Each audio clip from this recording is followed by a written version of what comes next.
everybody. Very grateful to Mohit and City Book Lovers for giving me another opportunity to come and speak to all of you. बहुत खूबसूरत दो कहानियां सुनी हमने. We will slightly move away from India to a more global context.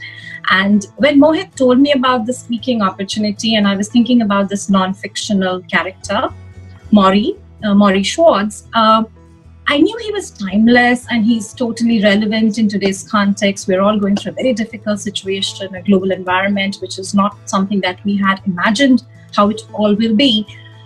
We also knew this, it's a very unprecedented environment, and there's a lot of negativity and gloom around us. And I thought this would be ideal because what I'm going to talk about is life and understanding life, living each moment of your life in the face of death. So life, as you know, and it's not no rocket science. It's not something that I'm the first person to be saying this. We all know it's ephemeral. It can just die in a wink. One switch off, one snap of your finger and you're gone. So we have all known that before, and it's more relevant to us now than ever before. We are hearing news of death, despair all the time.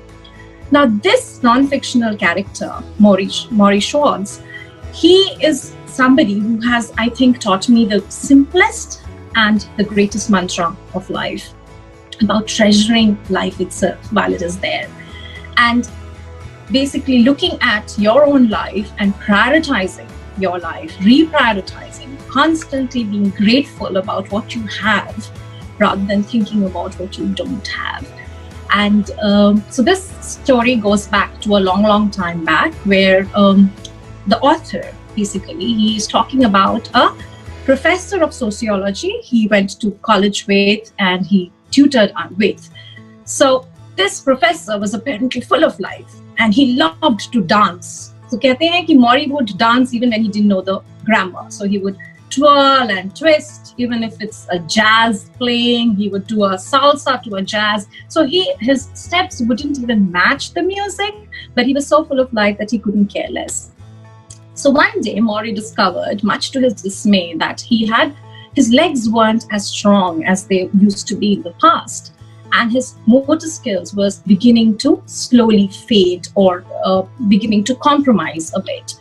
So after a few rounds to the doctor, when he initially thought it might be gout or some kind of an arthritis, or that his bones were, getting weak because he was aging. He had already retired by then. No, I'm sorry, he hadn't retired by then. He was still taking classes. He discovered that he had a neurological disorder and that he was slowly getting paralytic. Worse still, the doctor confirmed that his disease was terminal and that he had maybe at the most about 2 years to live. So Morrie came back to his home and he had to obviously take some time to digest this news, process this information in his mind. And he went back to class the next day, where he actually announced to the rest of his team that, to the students, that it's really sad if you have enrolled for this course, because I want to tell you I may not live long enough to take the whole course with you. So you may want to change your professor, or you may want to choose a different course. So he announced to the whole world that he's not going to live. Now, what did Morrie do? How was it different? Did he come back and, become, kind of recluse? Did he kind of get into a shell and cut him off from the rest of the world? No, he didn't do that. He actually went out to his friends and said, if you really miss me, come visit me. Don't drop me a line or don't call me up and say I'm missing you or, feel bad about me. If you're really feeling bad about me, come and see me. And instead of shedding tears over his sad condition and quietly waiting for death, he invited his favorite student, Mitch Albom, who's the author of this book, that Nicholas Morrie's narration, to say, come and speak to me, come and chat with me every Tuesday. Let's meet up every Tuesday. Scheduled Tuesdays on their diary to say, let's talk about forgiveness, let's talk about trust, belief, death, angst, anger, frustrations. Let's talk about everything in life over the next couple of Tuesdays that I have with me. So I'm going to share with you some of those learnings, my favorite ones. I'll probably just share around 3 of them that inspired me most as a human being. And my first one was this. Morrie said, love or perish. So when love abounds, Morrie says, a person can experience no higher sense of fulfillment than love. And we've spoken about it just now. So relevant when we're talking about Meena Kumari and Kamalam Rohi. It's love, obviously, we've been talking about it. Even in Sita's story with Surpanakha, it is love in the end that conquers all the vengeance and all the gusta and everything else, right? So he says, love is the essence of every person and every relationship. And to live without it, it is to live with nothing. So Morrie discovered through his very painful process, this painful process of losing control of his motor skills, of being paralytic. Each day he would lose one organ. Basically, he would lose one functionality of one of those very, very critical organs of the body. So one day his fingers wouldn't move, the next day he wouldn't be able to sit up, the third day there would be something else. So each day this man was losing something, and yet the one thing that he insisted Mitch as a student understood was love or perish.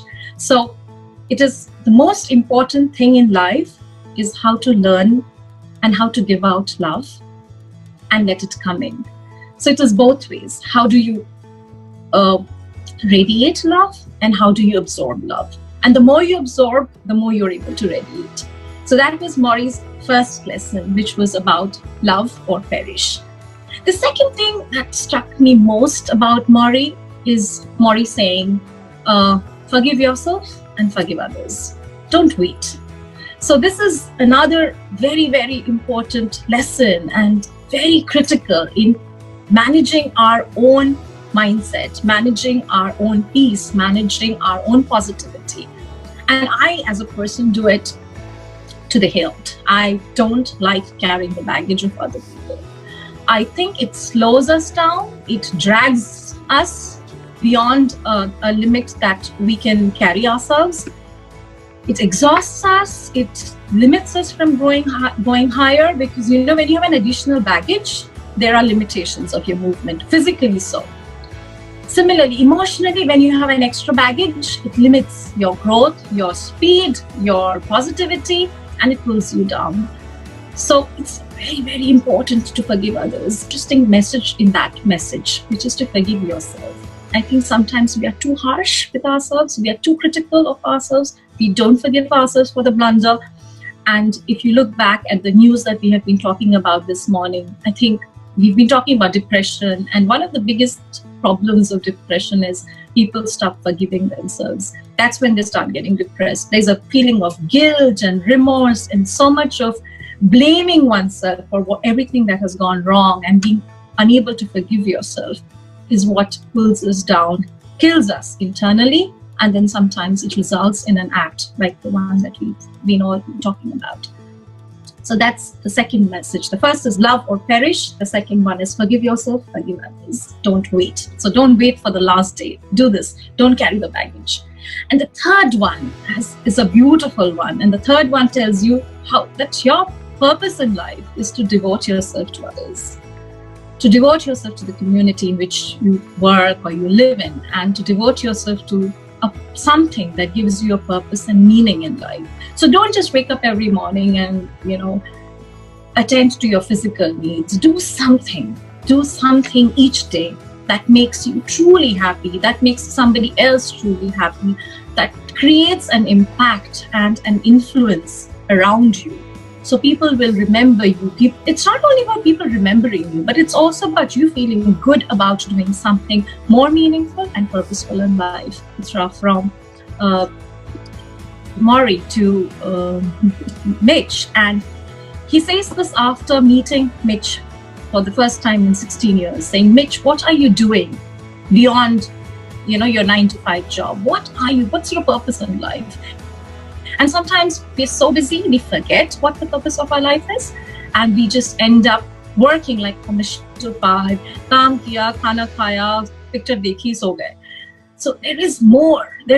Even if it means talking to your maid or talking to your driver, or looking a difference to the environment or to anybody's life around you, if you can do a little bit every day, very small. You don't have to donate thousands and crores to make people happy, but just a small effort to look around you and make a small effort to help others goes a long way in making you a better human being and making you more fulfilled. And it's another very, very strong source of happiness. So I'm sure everybody in this call realizes how happy it makes one feel when you see the smiles on the faces of the people around you. So that was the third lesson. Unfortunately, Morrie did not live long. He did not live more beyond the 14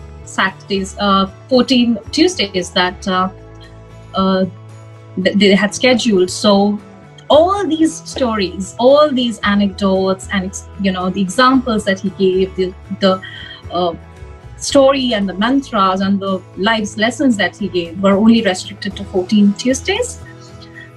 But this is a book that was, I think, written in 1997. It's a non-fiction. Morrie was real. He's not a figment of anybody's imagination. He was Mitch Albom's professor from college, and I think it is one of the best, one of those timeless bestsellers. And Morrie lives on. He lives on right on my bedside table, even today. So if you've read the book or you haven't read the book, do get a copy. Tuesdays with Morrie. And Morrie will live on forever with you, wherever you are. And if you follow any of his mantras, it will make a huge difference to your lives. That's all I wanted to say, that Morrie lives on. It's not just the Tuesdays, the 14 Tuesdays, but forever and ever after.